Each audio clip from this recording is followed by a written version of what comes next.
Você já imaginou como uma única noite pode mudar completamente o rumo de um império empresarial? A história que você está prestes a conhecer envolve humilhação, vingança e um segredo de família que abalou o mundo dos negócios brasileiros. Um empresário milionário arrogante, um jovem garçom determinado e uma revelação que ninguém poderia prever. Esta é uma das histórias mais impactantes de justiça que você já ouviu. Se você gosta de histórias reais que mostram como a vida pode dar voltas inesperadas, deixe seu like e se inscreva no canal. A humilhação no restaurante. O restaurante Fasano, em São Paulo, fervilhava com o burburinho típico das noites de quinta-feira. Entre as mesas elegantemente postas, empresários discutiam negócios milionários enquanto degustavam vinhos importados. Era neste cenário sofisticado que Ricardo Montalvão, aos 52 anos, reinava como um dos maiores magnatas do setor imobiliário do país. Ricardo ajustou o punho da camisa italiana e verificou o Rolex que custará mais que um apartamento de classe média. Sua postura arrogante era inconfundível, ombros eretos, olhar penetrante e um sorriso que não chegava aos olhos. Havia construído seu império através de métodos questionáveis, pesoteando concorrentes e funcionários sem qualquer remorso. Naquela noite específica, Ricardo aguardava investidores japoneses para fechar um negócio de 200 milhões de reais. A mesa reservada oferecia vista privilegiada da Avenida Paulista e ele se sentia no topo do mundo. Aos 22 anos, Gabriel Silva limpava nervosamente as mãos no avental branco antes de se aproximar da mesa. Estudante de administração na PUC, trabalhava como garçom para custear os estudos e sustentar a avó doente. Gabriel havia memorizado cada detalhe do cardápio, praticara o francês para pronunciar corretamente os pratos sofisticados. Sua educação e postura diferenciada chamavam atenção no restaurante.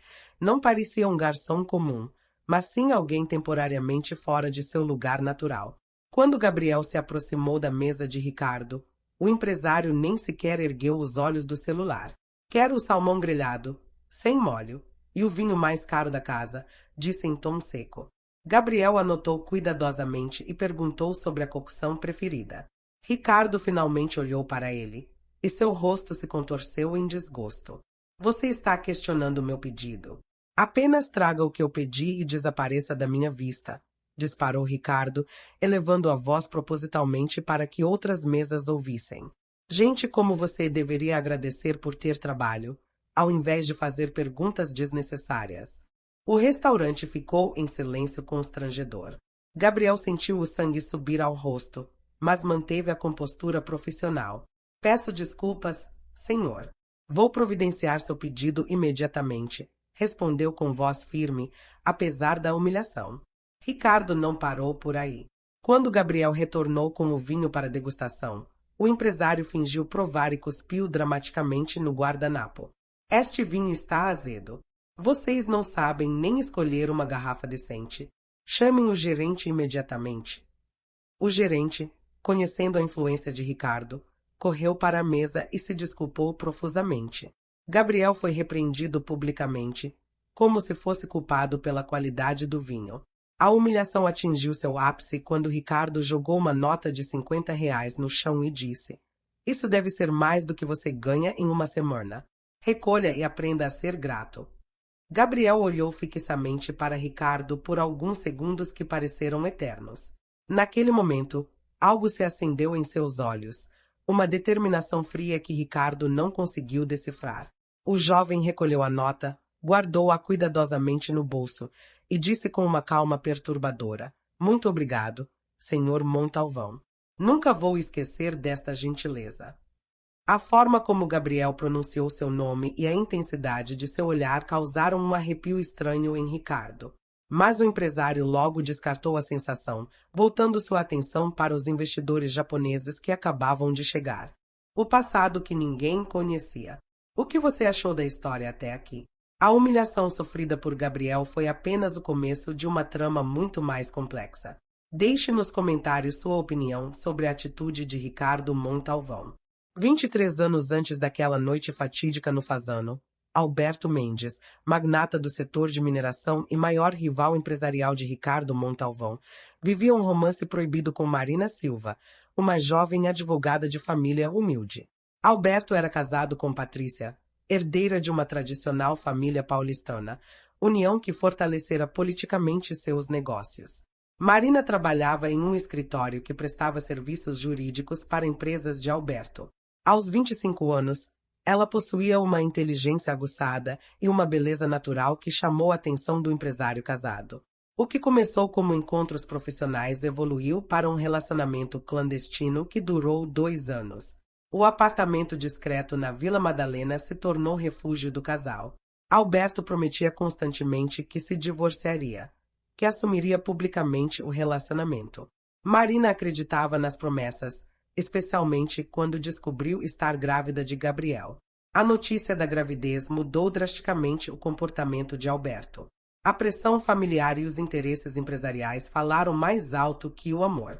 A esposa de Alberto descobrira o caso através de um detetive particular e ameaçara não apenas pedir o divórcio, mas também destruir politicamente o império empresarial dele. Alberto tomou a decisão mais covarde de sua vida. Abandonou Marina grávida. O último encontro entre eles aconteceu no mesmo apartamento onde haviam sido felizes. Alberto chegou com uma expressão fria que Marina nunca havia visto. "Não posso assumir esta criança", disse ele, colocando um envelope com dinheiro sobre a mesa. "Considere isto uma compensação. Não quero mais contato." Marina, com 6 meses de gravidez, sentiu seu mundo desabar. "E seu filho? Você vai simplesmente ignorar que ele existe?" questionou entre lágrimas. Alberto foi cruel em sua resposta. "Eu não tenho filho algum com você. Se decidir ter essa criança, será sua responsabilidade exclusiva." Após o nascimento de Gabriel, Marina lutou sozinha para criar o filho.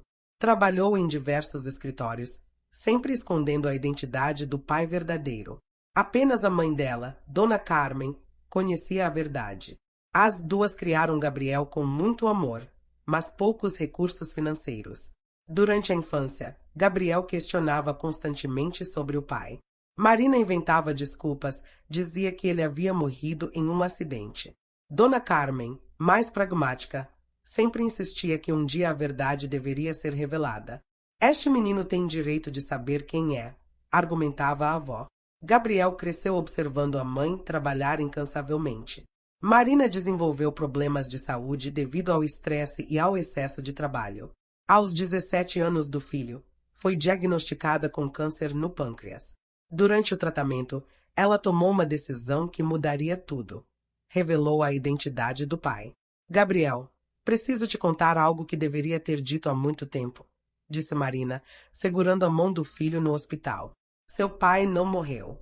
Ele se chama Alberto Mendes e é um dos empresários mais ricos do país." A revelação deixou Gabriel em choque completo. Marina entregou ao filho uma caixa que guardara por anos. Dentro estavam fotos dos dois juntos, documentos que comprovavam o relacionamento e até mesmo um teste de DNA que ela havia conseguido fazer secretamente anos antes. "Ele te abandonou por covardia e ambição. Mas você tem o direito de saber quem você realmente é." Gabriel passou semanas processando aquela informação devastadora. Pesquisou obsessivamente sobre Alberto Mendes, descobriu sua rivalidade com Ricardo Montalvão, estudou seus negócios e sua família oficial. A revolta crescia a cada descoberta. Seu pai biológico vivia em um palacete em Alphaville enquanto ele e a mãe lutavam para pagar as contas. Marina faleceu 3 meses após a revelação, levando consigo o peso do segredo que guardara por tanto tempo. Gabriel, agora órfão e criado pela avó, jurou que um dia confrontaria Alberto Mendes e exigiria o reconhecimento que lhe foi negado desde o nascimento. A descoberta devastadora. Muito obrigado por continuar acompanhando esta história até aqui. Sua presença é fundamental para nosso canal. O melhor ainda está por vir, e você não vai acreditar na reviravolta que está chegando.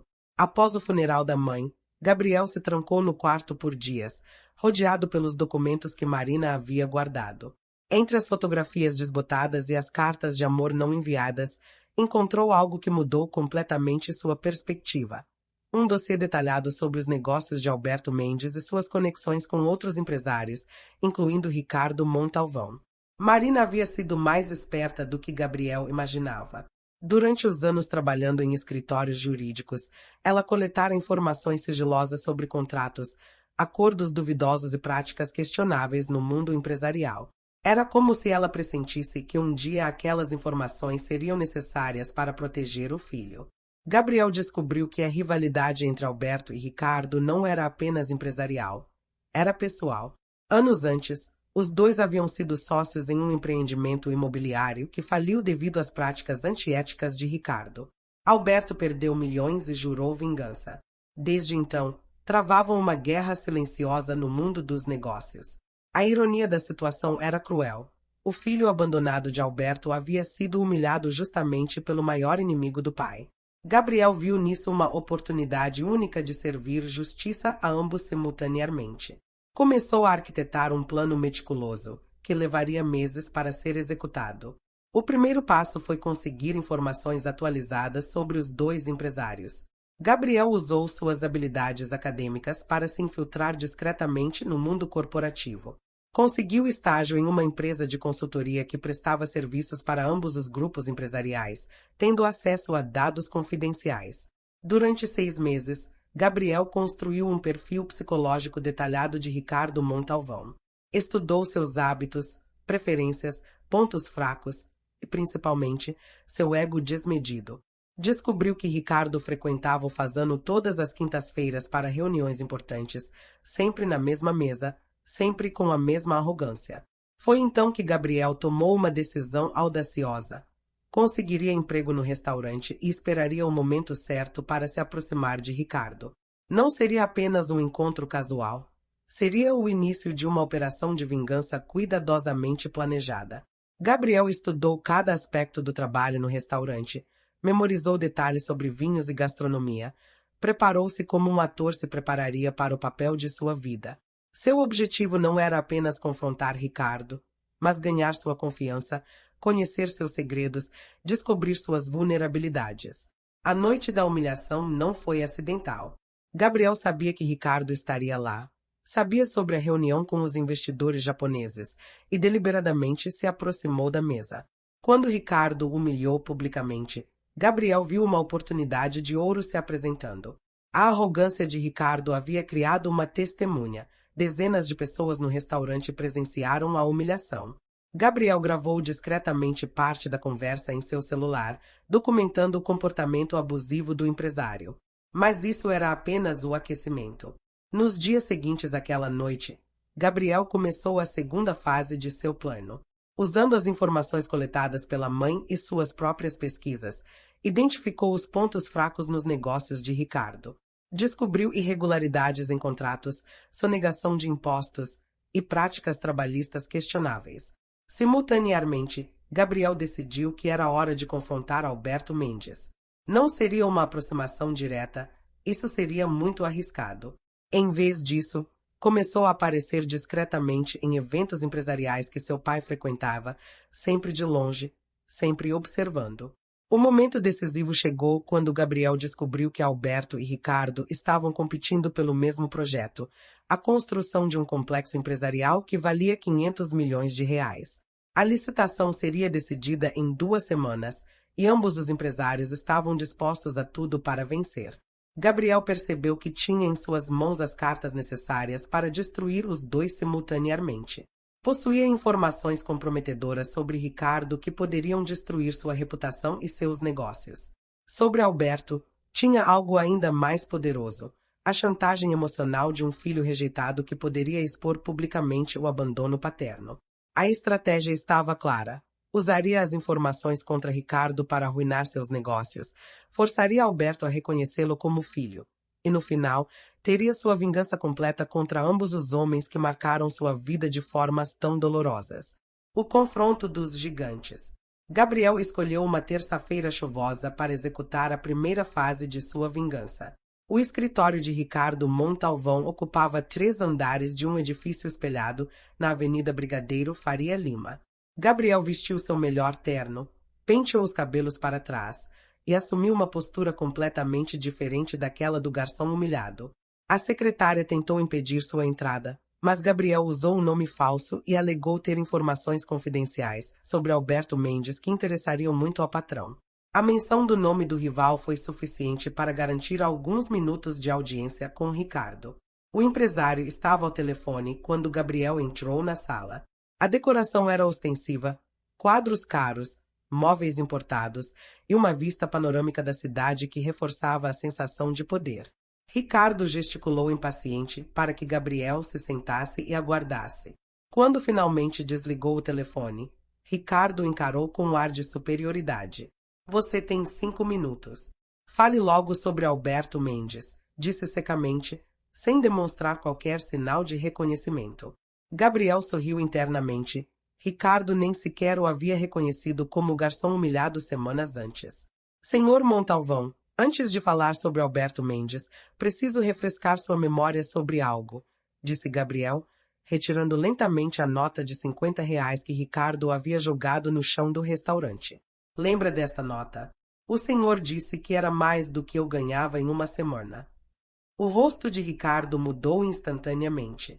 A arrogância deu lugar à surpresa, depois ao constrangimento e finalmente à raiva. O que diabos você está fazendo no meu escritório? Como conseguiu passar pela segurança? Gritou, levantando-se bruscamente da cadeira. Gabriel permaneceu sentado, mantendo a calma que tanto irritava Ricardo. Vim cumprir uma promessa. Disse que nunca esqueceria sua gentileza. Não disse. Pois bem, trouxe algumas informações que tenho certeza de que o senhor achará muito interessantes. Gabriel colocou sobre a mesa uma pasta contendo cópias de documentos comprometedores, contratos superfaturados, recibos falsos, comprovantes de suborno a funcionários públicos e registros de sonegação fiscal. Era material suficiente para destruir Ricardo e mandá-lo para a prisão por décadas. De onde você tirou isso? Perguntou. Gabriel ouviu a conversa com satisfação, mas sabia que esta era apenas a primeira parte de seu plano. Agora vinha o momento mais delicado, confrontar Alberto Mendes, seu pai biológico que o havia rejeitado antes mesmo de conhecê-lo. 2 horas depois, Gabriel estava no luxuoso escritório de Alberto Mendes no Itaim Bibi. A fachada era mais sóbria que a de Ricardo, refletindo um empresário mais experiente e cauteloso. Gabriel havia usado a mesma estratégia. Alegou ter informações sobre Ricardo Montalvão. Alberto era fisicamente parecido com Gabriel. Mesma altura, mesmo formato de rosto, mesmos olhos castanhos penetrantes. Aos 58 anos, demonstrava a elegância natural de quem nasceu em berço de ouro, muito diferente da arrogância adquirida de Ricardo. Então, jovem, que informações você tem sobre meu concorrente? Perguntou Alberto, estudando Gabriel com atenção crescente. Havia algo familiar naquele rosto, mas ele não conseguia identificar o que. Gabriel respirou fundo. Este era o momento que havia imaginado milhares de vezes. Antes de falar sobre Ricardo Montalvão, preciso falar sobre Marina Silva. Lembra dela, papai? A vingança servida fria. O silêncio no escritório de Alberto Mendes se tornou ensurdecedor. O empresário ficou pálido, suas mãos tremeram levemente e por alguns segundos pareceu que ele poderia desmaiar. O nome Marina Silva havia ressuscitado fantasmas que ele acreditava ter enterrado para sempre. Como? Como você sabe esse nome? Perguntou Alberto com voz rouca, agarrando-se à mesa para não cambalear. Seus olhos examinavam obsessivamente o rosto de Gabriel, procurando confirmação de suas piores suspeitas. Gabriel retirou lentamente de sua pasta uma fotografia desbotada, Alberto e Marina abraçados na praia de Guarujá, ambos sorridentes, ela visivelmente grávida. Esta foto foi tirada 2 semanas antes do senhor abandonar minha mãe grávida de 6 meses. Ela guardou esta lembrança por 23 anos, até o dia de sua morte. Alberto desabou na cadeira, cobrindo o rosto com as mãos. 23 anos de culpa represada explodiram de uma só vez. Gabriel, você é o Gabriel, murmurou entre os dedos. Meu Deus, o que eu fiz? Marina morreu. Câncer no pâncreas. Lutou sozinha durante meses, trabalhando até o último dia para pagar o tratamento. Morreu aos 47 anos, desgastada por uma vida de sacrifícios que ela jamais deveria ter enfrentado sozinha, disse Gabriel, sua voz carregada de anos de mágoa acumulada. Alberto chorou como não chorava desde a infância. Ali estava seu filho, um jovem bonito, inteligente, que carregava traços inconfundíveis da família Mendes. Eu era jovem, covarde. Minha esposa descobriu tudo. Ameaçou destruir meus negócios, minha família. Eu pensei que estava protegendo a todos, mas na verdade fui apenas um covarde. Protegendo a todos, menos a mulher que o amava e o filho que nem sequer quis conhecer, replicou Gabriel friamente. Mas não vim aqui apenas para cobrar explicações do passado. Vim porque tenho uma proposta para o senhor. Gabriel explicou como havia manipulado Ricardo Montalvão, como havia conseguido as informações comprometedoras e como havia forçado o rival a se retirar da licitação do complexo empresarial. Alberto ouviu em silêncio, impressionado com a inteligência estratégica e a determinação do filho. A licitação agora é praticamente sua, papai. 500 milhões de lucro garantido. Mas quero algo em troca, disse Gabriel, recuperando o controle emocional. Primeiro, reconhecimento oficial como seu filho e herdeiro. Segundo, um cargo executivo em sua empresa para que eu possa aprender os negócios da família. Terceiro, uma doação de 5 milhões para um fundo de assistência a estudantes carentes em memória de Marina Silva. Alberto acenou com a cabeça, ainda processando a magnitude da situação. Você estudou tudo isso sozinho. Conseguiu destruir Ricardo Montalvão e me entregar a vitória empresarial mais importante dos últimos anos. Aprendi desde cedo que conhecimento é poder. Minha mãe sempre dizia que eu havia herdado sua inteligência e, bem, aparentemente também sua ambição, disse Gabriel com um sorriso que misturava amargura e orgulho. Nos meses seguintes, a transformação foi completa. Ricardo Montalvão perdeu não apenas a licitação, mas também foi investigado pela Receita Federal e pelo Ministério Público. Seus negócios despencaram, ele enfrentou processos criminais e sua reputação ficou destruída para sempre. A arrogância que o caracterizava deu lugar ao desespero de quem perdeu tudo. Gabriel foi oficialmente reconhecido como filho de Alberto Mendes em uma cerimônia discreta. A imprensa especializou-se sobre o herdeiro perdido que ressurgiu para assumir parte do império familiar. Ele se formou em administração com as melhores notas de sua turma e rapidamente demonstrou talento natural para os negócios. A coletiva de imprensa de Ricardo, onde ele pediu desculpas públicas por seu comportamento abusivo, viralizou nas redes sociais. Funcionários de diversos restaurantes e empresas compartilharam suas próprias experiências com patrões arrogantes, criando um movimento social contra o abuso de poder. Alberto tentou compensar anos de ausência, sendo o melhor pai possível para Gabriel. Apresentou a família oficial, que inicialmente resistiu, mas acabou aceitando o jovem inteligente e determinado. Gabriel conquistou seu espaço na empresa não apenas pelo sobrenome, mas principalmente por sua competência. O Fundo Marina Silva de Assistência a Estudantes Carentes tornou-se um dos maiores programas sociais corporativos do país. Gabriel fazia questão de participar pessoalmente da seleção de beneficiários, sempre lembrando das dificuldades que ele e a mãe enfrentaram. 2 anos depois, Gabriel ocupava um cargo de diretoria na empresa do pai e era reconhecido no mundo empresarial como uma das promessas da nova geração. Ricardo Montalvão, por outro lado, amargava falência e processos judiciais, sendo obrigado a vender seus bens para pagar dívidas e multas. O jovem que foi humilhado como garçom havia se transformado no herdeiro de um império, provando que determinação, inteligência e justiça podem prevalecer sobre arrogância e crueldade. A vingança de Gabriel foi servida fria, calculada e absolutamente devastadora para quem subestimou o poder de um jovem ferido, mas determinado a reescrever sua história. Esta história nos mostra como o orgulho e a arrogância podem ser a ruína de qualquer pessoa, não importa quão poderosa ela seja. Gabriel transformou humilhação em determinação, abandonou em reconhecimento e injustiça em vitória absoluta. O que você achou dessa reviravolta? Já viveu ou presenciou alguma situação parecida em que a justiça foi feita de forma tão calculada? Deixe sua opinião nos comentários. Inscreva-se no canal para mais histórias impactantes como esta e não esqueça de assistir ao próximo vídeo recomendado, onde contamos outra história surpreendente de vingança e superação.